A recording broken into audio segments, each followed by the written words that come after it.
تو آپ نے پہلے کوشش کی کہ مجھے راستے سے ہٹائے، پہلے آپ نے کوشش کی. شکریہ جناب چیئرمین. مشاہد حسین صاحب نے جس ایشو کو اٹھایا اور جس ایشو کی نشاندہی کی واقعی قابل توجہ ہے، لیکن اوباما نے جو کچھ کہا ہے. ٹیلیفون از رنگنگ. باہر جا کے دیکھیں. جی سوری. اوباما نے جو کچھ کہا ہے جناب والا بالکل ٹھیک کہا ہے کہ یہ خطہ دہائیوں تک غیر مستحکم رہے گا، اس لیے کہ اوباما کا کام یہی ہے.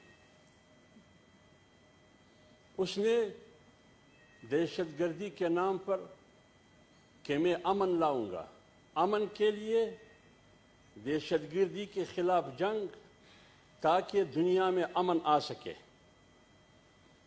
اس امن کے لیے دہشت گردی کے نام پر جنگ شروع کی. عراق میں امن آیا؟ نہیں آیا. لیبیا میں امن آیا؟ نہیں آیا. شام میں امن آیا؟ نہیں آیا. افغانستان میں امن آیا؟ نہیں آیا.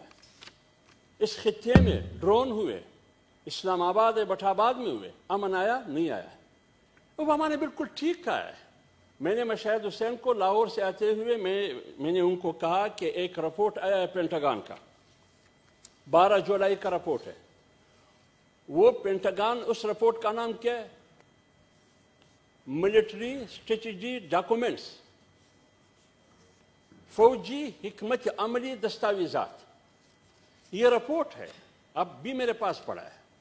اس میں انہوں نے امریکہ کو، ریاست کو مخاطب کر کے کہا کہ اگر آپ یہ چاہتے ہیں کہ دنیا پر میری حکمرانی ہو، میری بالادستی ہو، میری حکمرانی میں دن بدن وسعت ہو، تو آپ نے 2-3 کام کرنے ہوں گے. سب سے پہلا کام یہ ہے کہ جنگ کو جاری رکھنا. جنگ کو سٹاپ نہیں لگانا ہے، فل سٹاپ. جنگ جاری رکھے. اس لیے اوباما کہتے ہیں کہ یہ خطہ دہائیوں تک غیر مستحکم رہے گا. اس کا ایجنڈا ہے جنگ کرنا. دوسرا انہوں نے کیا کیا جناب والا، جناب چیئرمین؟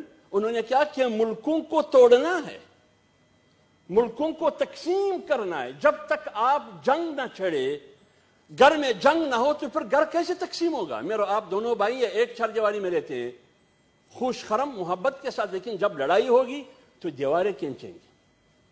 تو جب انہوں نے کہا کہ پھر جنگ ہوگی، جنگ کے بعد پھر تقسیم کرنا ہے.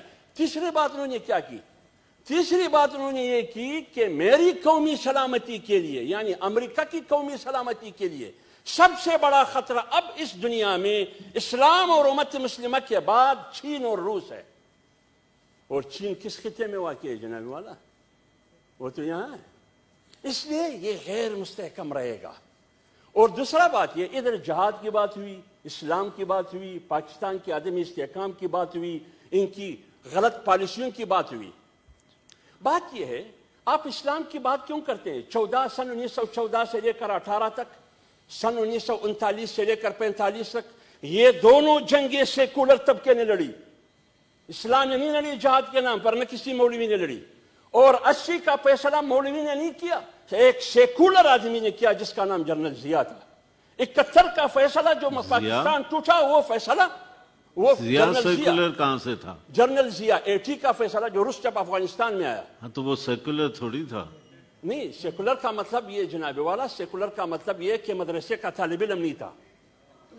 مدرسے تو کا پتہ طالب نہیں علم مدرسے کے طالب علم سے بھی 10 ہاتھ آگے تھا. دوسری بات، پاکستان 2 لخت ہوا، بنگلہ دیش الگ ہوا.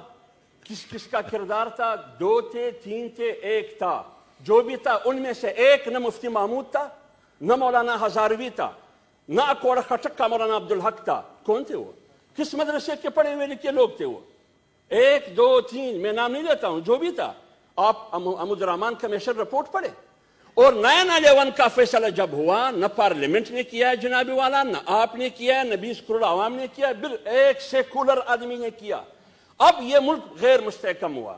70 سے لے کر 80 سے لے کر افغان جہاد سے لے کر پھر اس دورانیے میں حکومتیں کس کی تھی یار؟ انہی دو پارٹیوں کی حکومت. پھر آپ نے اس پالیسیوں کو کیوں تسلسل دیا؟ ایک بات عرض کرنے دے، یہ جو افغانستان کی پارلیمنٹ میں افغانستان کی وزارت دفاع کا ایک ذمہ دار بندہ سوشل میڈیا پہ جناب والا آپ دیکھیں، وہ کہتے ہیں کہ افغانستان میں طالبان اور داعش کے درمیان جب لڑائی ہوتی ہے تو امریکن جہاز آ کے اس پر بمباری کرتے ہیں، لیکن اس میں طالبان پر بمباری کرتے ہیں، داعش پر نہیں کرتے ہیں بمباری۔ اس کا کیا مطلب؟ جی لہٰذا شکریہ۔ ان چیزوں کو، ان حقائق کو سامنے رکھ کر پھر بات کرنی چاہیے۔